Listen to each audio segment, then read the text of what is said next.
Speak clearly and at a slow pace. Very often in setting we're busy and we're rushing around, and it can be very easy to sort of run away and speak really quickly, but it's really important for these children to hear language spoken clearly and have time to respond.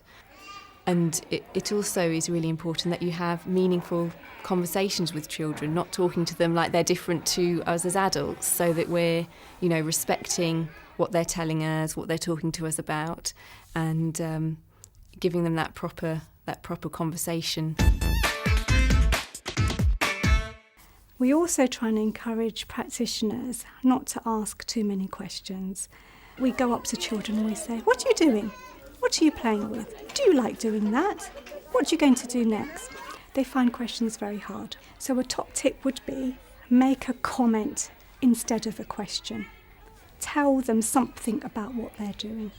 I always say, use my rule of the hand, which is you ask one question and then follow it up with 4 different comments. Give them information about what it is that they're playing with and what they're doing.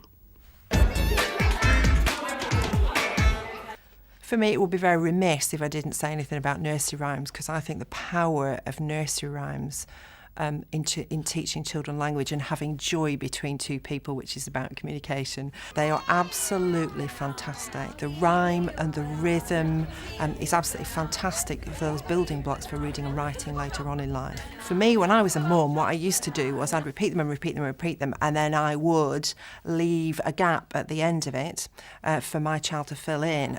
Humpty Dumpty had sat on a wall. Humpty Dumpty had a great fall. One tip I would suggest would be for practitioners to always make sure when they're talking to a child that they've got their full attention and actually got some eye contact so they're facing them. Make sure you address the child by name and make sure they're looking at you before you start speaking.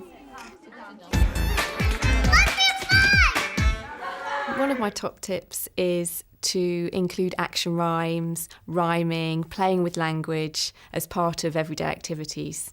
It's so easy to be by that water tray and suddenly join in singing Five Little Ducks Went Swimming One Day, or to play about with language as a child is playing outside in the water or in the rain.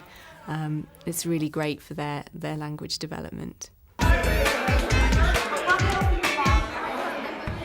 Another top tip would be to set out small group activities where children can be supported by an adult. So it's really important that in a setting that children are hearing adult models of language all the time. And that can happen by just having kids around a table, having a practitioner, and having some different objects that the children can talk about. Adult support will help children extend and expand their language. Yeah, number 7.